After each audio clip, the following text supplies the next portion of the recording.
తెలుగు రాష్ట్రాల్లో ఉద్యోగాల పేరుతో యువతను మోసం చేస్తున్న ఒక సంస్థ గుట్టురట్టయింది. పంజాబ్ రాష్ట్రంలోని చండీగఢ్లో ఎవాండమ్ ఇండియా అనే సంస్థ ఉద్యోగాల పేరుతో మోసాలకు పాల్పడింది.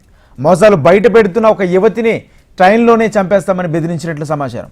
అమాయక యువతను మోసం చేస్తూ చండీగఢ్లో తీసుకువెళ్లి గంజాయికి అలవాటు చేస్తున్నారని వాపోతున్నారు. ఇదే అంశానికి సంబంధించి మరింత సమాచారం మా ప్రతినిధి రవికిరణ్ అందిస్తారు. రెవెన్యూ పేరుతో తెలుగు రాష్ట్రాల్లో ఉన్న యువతను టార్గెట్ చేస్తూ చాలా మోసాలకు పాల్పడుతుంది ఒక ముఠ. ఈ నేపథ్యంలోనే ఖమ్మం జిల్లాకు సంబంధించినటువంటి చాలా మంది యువత కూడా ఆ రెవెన్యూ కంపెనీకి సంబంధించినటువంటి దాంట్లో చిక్కి విలవిల్లాడుతున్నారు. ప్రస్తుతం ఖమ్మం జిల్లాకు సంబంధించి చాలా మంది కూడా దీంట్లో డబ్బులు కట్టడం జరిగింది. అసలు ఏం జరిగింది తెలుసుకునేది కొంతమంది ఉన్నారు, మాట్లాడదాం.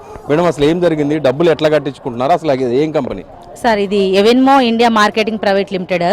ఇది వచ్చేసి ఒక గార్మెంట్స్ అంటే క్లాత్ సేల్ పర్పస్ ఉన్న కంపెనీ. ఇది పంజాబ్లోని లుధియానాలో ఉంది. కాకపోతే చండీగఢ్ మొహాలీలో దీనికి సంబంధించిన 2 షట్టర్స్ ఓపెన్ చేసి అక్కడ ఉద్యోగ అవకాశాలు ఉన్నాయి అని మన ఉమ్మడి తెలుగు రాష్ట్ర పిల్లలని, అది కూడా మెయిన్లీ 17 to 21 ఇయర్స్ ఉన్న పిల్లలే వీళ్ళ టార్గెట్. అన్ఎడ్యుకేటెడ్, మధ్యలో డిస్కంటిన్యూ చేసిన నిరుపేద గ్రామీణ ప్రాంత పిల్లలు వీళ్ళ టార్గెట్ అనమాట.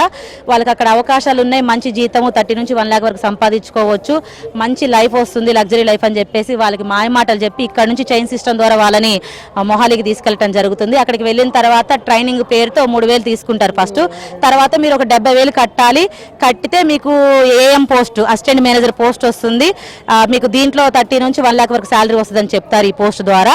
మీరు కట్టిన తర్వాత ఏం చేస్తారంటే వీళ్ళు మళ్ళీ ఇంకొక 4 మీరు జాయిన్ చేయించాలి. ఆ ఈచ్ పర్సన్తో కూడా 70,000 పే చేయించాలని చెప్పేసి చెప్తారు. ఇష్టం లేని వాళ్ళు కొంతమంది కొంచెం మెచ్యూర్గా ఉన్న వాళ్ళు బయటకు వస్తారు, కానీ కొంతమందిని వాళ్ళు గ్రిప్లో పెట్టేసుకొని వాళ్ళతో ఇక్కడున్న తెలుగు రాష్ట్రంలో ఉన్న పిల్లలకి, అది కూడా మైనర్ పిల్లలు ఎక్కువ ఉంటారు, వాళ్ళకి ఫోన్లు చేసి బెదిరించి వాళ్ళతో ఫోన్లు చేపించి ఇక్కడ నుంచి అక్కడికి జాబ్ పర్పస్ పిలుస్తారు. అక్కడికి వెళ్ళిన తర్వాత అసలు విషయం బయటపడుతుంది అనమాట. అప్పటిదాకా అక్కడ ఏదో కంప్యూటర్ పోస్టులు, bar code scanning, data entry పోస్టులు, సిస్టమ్ మేనేజ్మెంట్, డేటా కరెక్షన్ పోస్టులు అని చెప్తారు. అక్కడికి వెళ్ళిన తర్వాత సెకండ్ డే ట్రైనింగ్ క్లాస్లో మనకి ఇలా అమౌంట్ తీసుకుంటారు, ఇది ఒక చైన్ సిస్టమ్ అని చెప్పేసి తెలుస్తుంది. నేను కూడా అక్కడికి వెళ్ళాను, నేరుగా నేను కూడా చూశాను, అక్కడ 2 days ఉన్నాను. ఇది ఒక పెద్ద స్కామ్ అనమాట. ఉమ్మడి రాష్ట్ర తెలుగు పిల్లలే వీళ్ళ టార్గెట్, యువకులే. Mainly most of the people Khammam వాళ్ళే ఉన్నారు ఎక్కువ. అదర్ స్టేట్స్ అంటే ఓన్లీ ఆంధ్ర వాళ్ళు కూడా ఉన్నారనమాట. ఎవరు కేసు ఎందుకు పెట్టట్లేదు సార్? వీళ్ళంతా మైనర్ పిల్లలు, 17 నుంచి 21 సంవత్సరం ఉన్న పిల్లలు, సొసైటీ అంటే తెలియని వాళ్ళు, అవేర్నెస్ లేని వాళ్ళు, చిన్న పిల్లలు. యాక్చువల్గా చెప్పాలంటే వీళ్ళు ఎక్కువ అట్రాక్ట్ అయ్యే పిల్లలు. వీళ్ళని బాగా బ్రెయిన్ వాష్ చేసేసి యూజ్ చేసుకుంటున్నారు అక్కడ. వీళ్ళు కొంతమంది పేరెంట్స్కి హైదరాబాద్లో జాబ్ చేస్తున్నాం అని చెప్పిన పిల్లలు ఉన్నారు.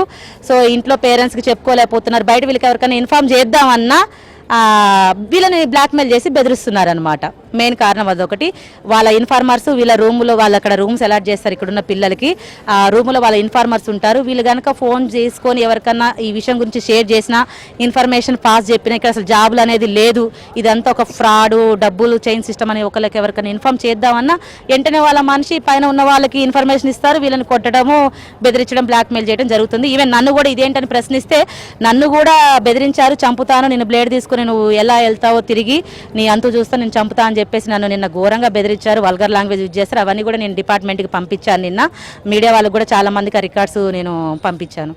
అంటే అసలు ఈ చైన్ సిస్టమ్ ఎక్కడి నుంచి నడుస్తుంది సార్? ఇది యాక్చువల్గా ఆ కంపెనీ గుర్బేజ్ సింగ్ బ్రార్జీ అనే అతని పేరుతో ఉంది ఇది.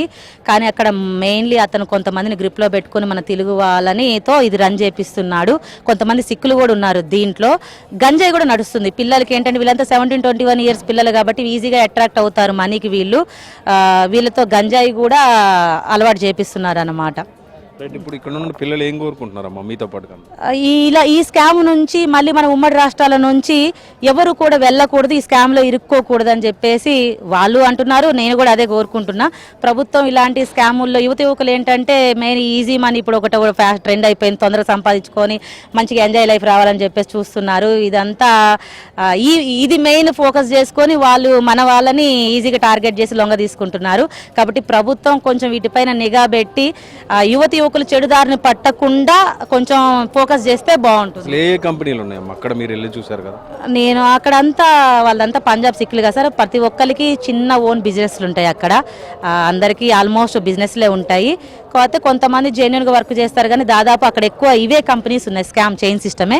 అయితే మిగతా చైన్ సిస్టానికి ఇక్కడ ఉన్న సిస్టమ్ తేడా ఏంటంటే వీళ్ళంతా బెదిరించడము, ముందే వాళ్ళ కంపెనీ ప్రాసెస్ చెప్పకుండా ఉద్యోగ అవకాశాల పేరుతో పిల్లల్ని అక్కడ తీసుకొని వెళ్ళి భయానికి గురి చేయటం, గంజాయి గంజాయిలు అలవాటు చేయటం, ఎవరైనా క్వశ్చన్ ఇస్తే వాళ్ళని చంపుతాని బెదిరించడం, కొట్టడం కూడా జరిగింది. నేను కొంతమంది పిల్లలను కొడితే ఈ రోజు వాళ్ళు తప్పించుకొని ఎస్కేప్ అయ్యి రావడం జరిగింది. మేమందరం కలిసి సిపి గారిని కలిసి కంప్లైంట్ ఇద్దాం అనుకుంటున్నాం. ఇది మొత్తం మీద ఖమ్మం జిల్లాలో ఉన్నటువంటి యువకులే టార్గెట్గా చాలా రాష్ట్రాల నుంచి వచ్చినటువంటి వాళ్ళు ఒక టీమ్గా ఏర్పడి చైన్ సిస్టమ్ ద్వారా ఆకర్షించ చేయటం, పిల్లలను చండీగఢ్ వరకు తీసుకెళ్ళి అక్కడ జాబ్లు ఇస్తామంటూ కూడా ఉద్యోగాలు ఇస్తామని చెప్పి ముందస్తుగానే వాళ్ళ దగ్గర డబ్బులు తీసుకొని మోసం చేసిన పరిస్థితి అయితే వెలుగులోకి వచ్చింది. ప్రస్తుతం వీళ్ళంతా కూడా పోలీసులను ఆశ్రయించారు. ప్రస్తుతం దీని మీద కూడా విచారణ చేసి చర్యలు కూడా తీసుకుంటామని పోలీసులు కూడా చెప్తున్నారు. దిక్కున పరిస్థితి గణేష్ కిరణ్, ఖమ్మం జిల్లాలో.